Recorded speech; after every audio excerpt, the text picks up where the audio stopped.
Hi, this is Michael J. Steele, your senatorial candidate for North Dakota's United States Senate in 2022. I'm just doing an address today about the homeless situation throughout the Fargo-Moorhead area in North Dakota.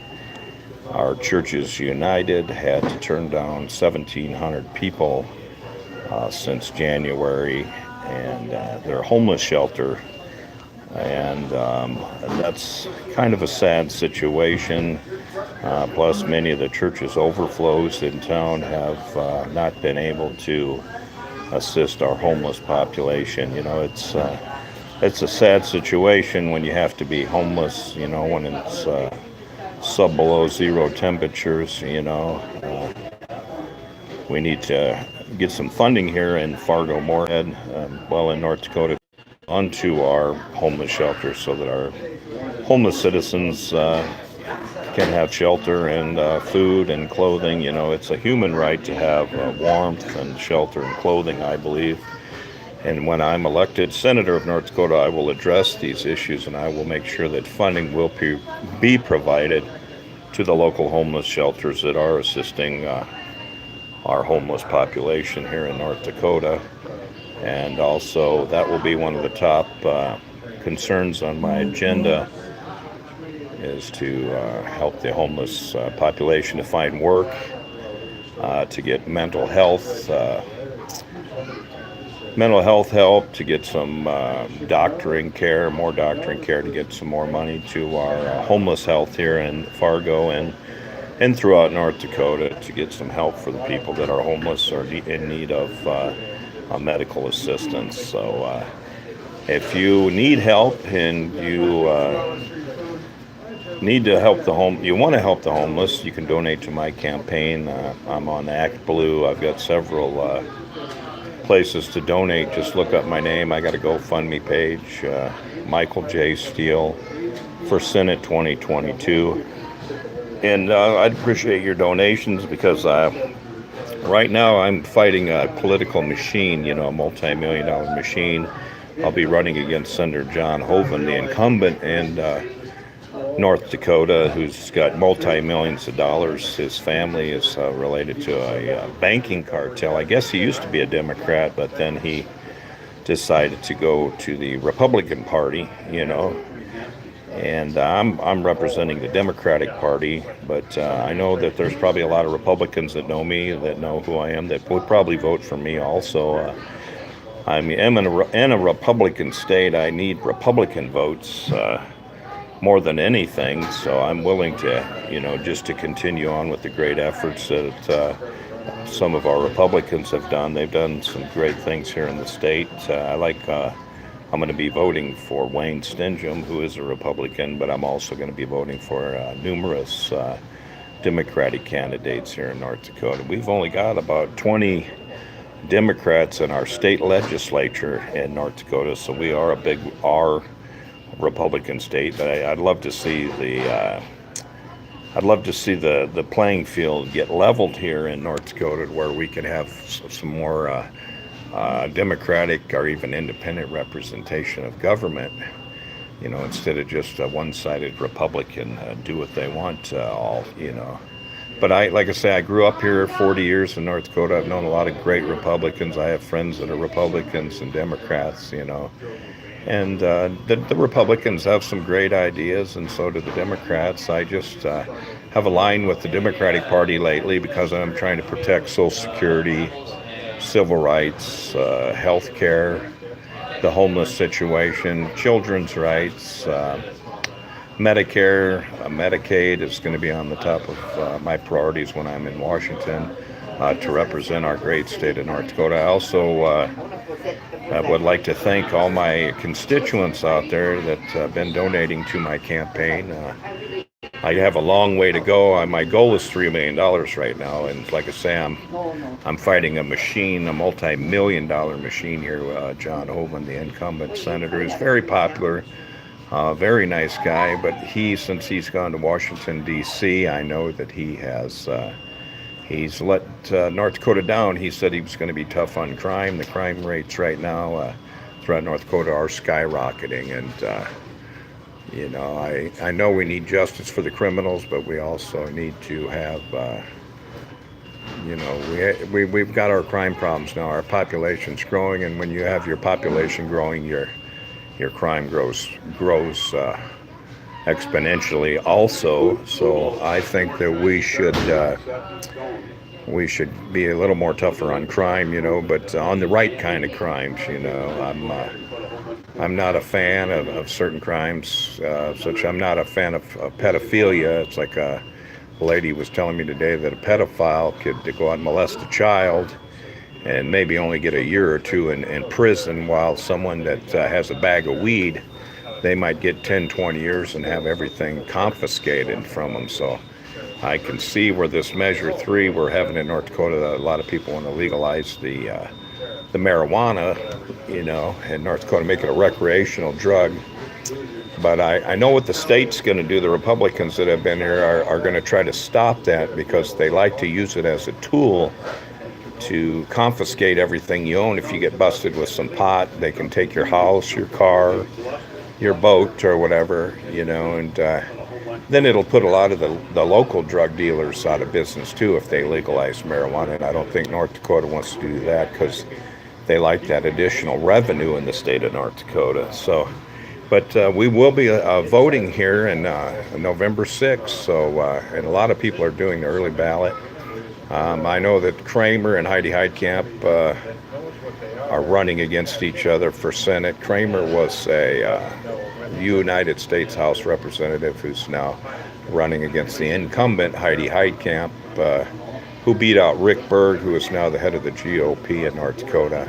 Heidi beat him out a couple years ago 6 years ago, to become our U.S. Senator. So I watched the debate between Heidi Heitkamp and Kevin Kramer, and I'm going to have to endorse Heidi Heitkamp.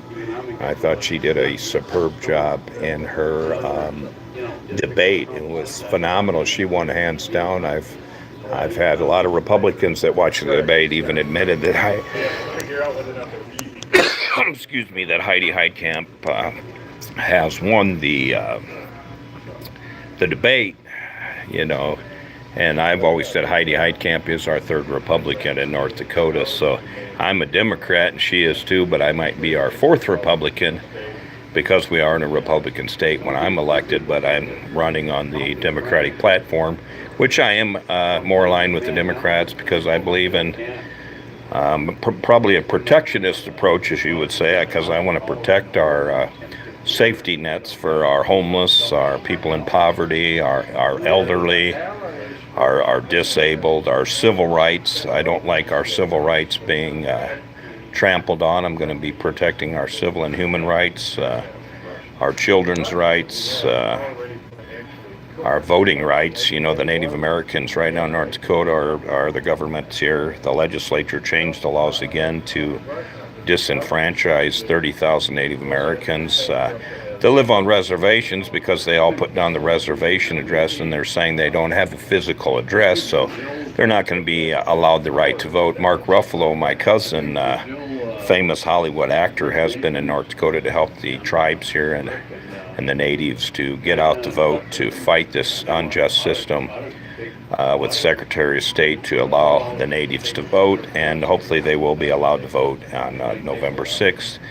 I remember the tactics 2 years ago was they didn't let students throughout our whole state of North Dakota. College students were not allowed to vote because they didn't have a permanent physical address. Well, they were staying in the dorms at colleges such as NDSU, the different colleges throughout UND, and they weren't being allowed to vote because they didn't have a physical address. Well, if you're staying in college for 4, 6, 8 years, 10 years, you're probably going to have that college address, so just another way to disenfranchise the intelligentsia of the students who are keeping up with current events, and they know what candidates are going to be good for our country. They're going to vote for the ones that are going to be good for policy. I'm a fan of Bernie Sanders.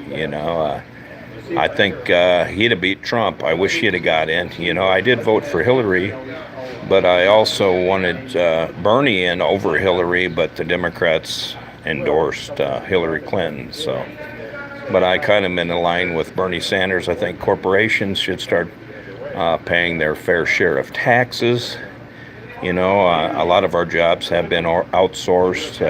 I'm not pro-deregulation because I believe that our regulatory policies were set up by the people to protect us from cancer, disease, poison water, such as the water that Halliburton gave our troops here during Desert Storm in the last few years. Bad water. There's been a lot of illnesses and sicknesses with bad water. You know, the EPA, they're trying to deregulate that or even get rid of it. I think we need an environmental protection agency for our children's future and our future as a planet. You know, Trump pulled us out of the Paris Accord there, and I wasn't very happy because a lot of businessmen here that I've talked to in North Dakota, our green businesses, wanted to go there and do business with the French in different countries, but Trump pulled us out of there, so now that green revolution that was going on in North Dakota has kind of halted. And also another thing that's hurting our farmers here is the farmers in North Dakota, now that the Chinese, Trump raised 25% tariffs on the Chinese, so now they're not able to, or they're boycotting. They're not buying our wheat or our grain from North Dakota, which is costing our farmers a considerable amount of income right now. And when I become senator, I'll make sure that our farmers will be able to sell their product and get the best prices they can get to support their families, you know. And they feed the world, the farmers. If it wasn't for them, we'd all be starving to death, you know. And Trump is also trying to ban people that are born in the United States, not let them be citizens, you know. And Trump's family were basically refugees that come here. Most people that came to America came here to escape, for political freedom, to escape their right to practice their religion. They came here for economic opportunities. They came here to get out of war zone areas. You know, we get a lot of refugees that come here and they become great citizens. Look at Albert Einstein. He came here during World War II, 1939 Germany, while all the Jews were getting killed off. He come here and became one of our greatest scientists. He was you know, a refugee also, a Jewish refugee from Germany. I mean, the list goes on and on, you know, the refugees that have came here that have helped us. And now I'm finding out, I just read 40 soldiers today are not going to be allowed to be soldiers anymore because they're not U.S. citizens, so Trump's going to kick them out of the military. And they were coming here to help their families and to work to protect their families and, you know, for economic opportunities. And now I guess they're going to probably be getting kicked out of the Army because they're not U.S. citizens. So, which, you know, Trump could be right on this, because we don't know if they have an allegiance for America. You know, maybe they don't have an allegiance. You know, I got to be fair here for both sides, you know, because if you want to take a country over, you would probably hire a bunch of soldiers in your military that don't represent your interests, that represent the interests of other countries, and therefore they could come in and sabotage your military or subvert it. So maybe Trump is doing the right thing there, you know. And I think, you know, I know this is a fact that there is some unfair tariff, an unfair tariff playing field there. The balance is off. Trump's right about that. But you got to do things gradually. You don't just go out and pile a 25% tariff overnight. You know, you have to work with negotiations, diplomacy. You know, you can't just go executive order, bammo, here you go, you know. And because that doesn't work in the long run, and that just creates enemies for the United States. So. But I'm here today just to say hi to everybody. It is Halloween. Happy Halloween. I hope you can donate to my campaign. Once again, I'm on ActBlue, GoFundMe, a bunch of fundraising sites right now. But people say, "Well, why are you raising $3 million?" Well, I need to staff, a coordinated campaign staff, to make phone calls for me. They have to hand out literature. They have to go door to door. I mean, there's survey work. I've worked for many campaigns over the last 20 years. I know what's involved. There's blogging.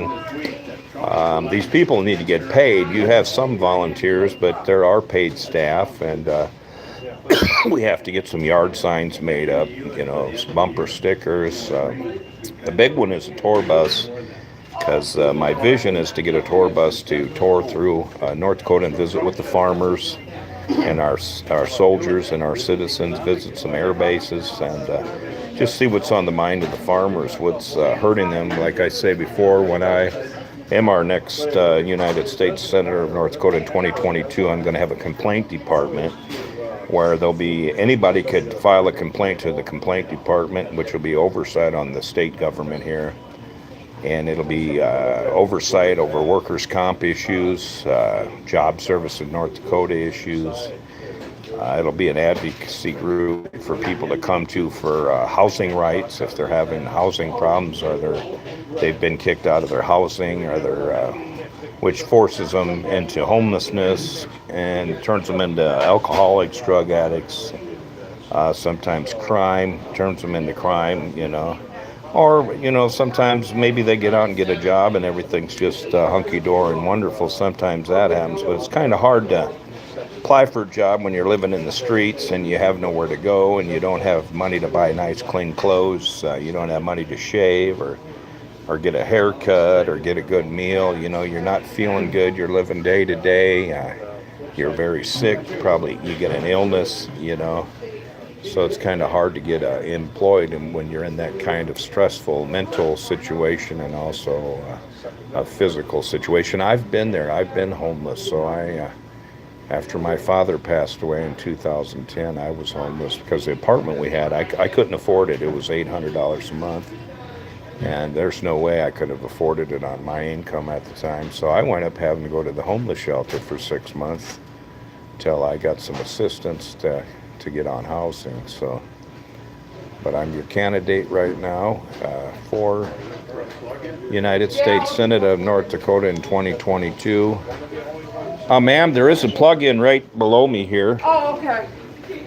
She's looking for somewhere to plug in her phone. So yeah, there's a plug-in right there. Okay. If you want to plug it in. Okay. Hey Lowell, how you doing there? You got anything you want to say? I'm on live. I'm broadcasting live right now. Yeah. On what? On YouTube. You got anything you want to say to the American people out there? Or would you like to come on and share something? Get out there before you get marked with the 666. That's what Oh, okay. He said everybody better get off the internet before they get marked with 666. That was my friend's. That's what he had to say. So, hey, I like your hat. Dang. He's got a nice hat. I like that. Mexico. All right. My dad went to it. Oh, nice. Yeah. My sister got married from there. Oh, did she? Oh, okay. Yeah. I'm out here visiting with some people here at our McDonald's at 905 Main Avenue in Fargo. Kind of a nice little place. Hey, John, do you got anything to say? I like your patriotic flag. Do you got anything to say to the American people? John, you always got something to share. American Still waiting to people. order the hats that say MAGAA. Make America German adversary again. Oh, Yeah, that'd be Oh, cool. okay, That would be okay. awesome. I like your shirt. Oh, What? Lowell's got a word here. I got another one. They've already started marking 666 on people in Wisconsin. Oh, I got a oh, picture of it at home.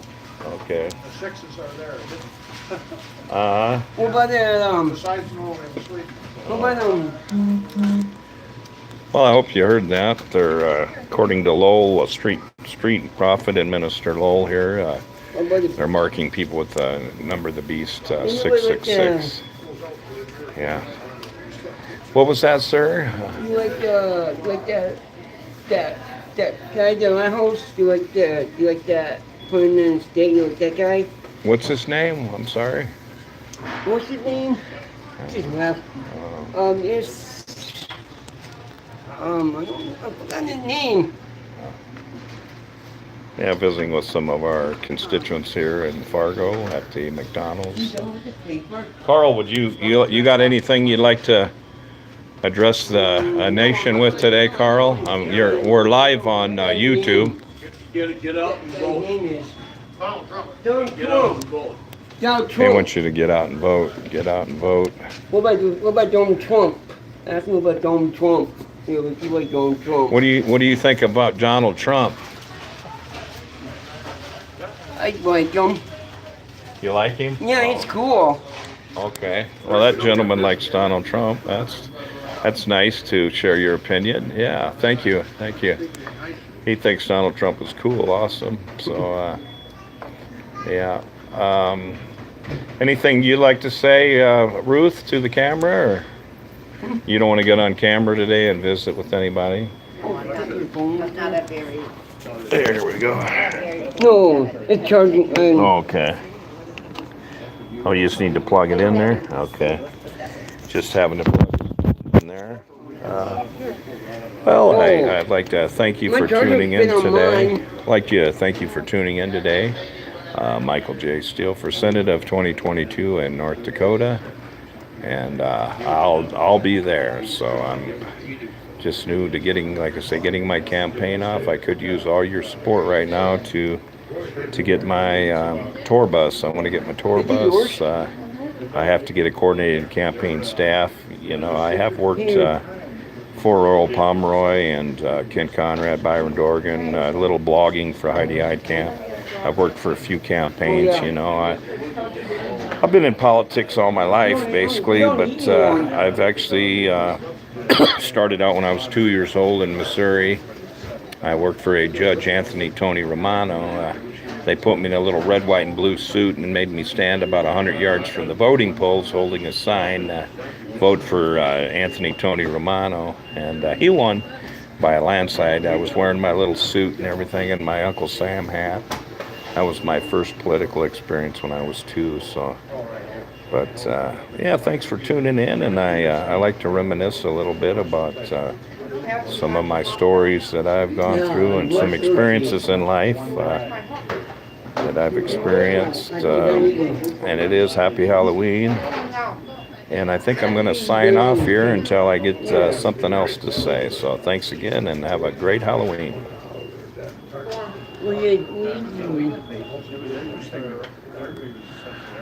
Cool.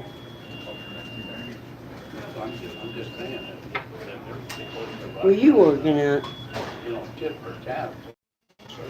About the red hat. I don't know. Russians would be selling a half acre in this area again. The thing that I got for Cory last year, I told him that I would give him cars, because one car, so I got him. I guess we're still on the air here. I'm trying to figure out how to turn off the voting booth here now. We got little girls hacking our voting machines throughout the United States. I thought that was pretty smart. That little girl should be working for the FBI or something. So, You want one for Christmas? I want a couple of them. Especially just for some joker being.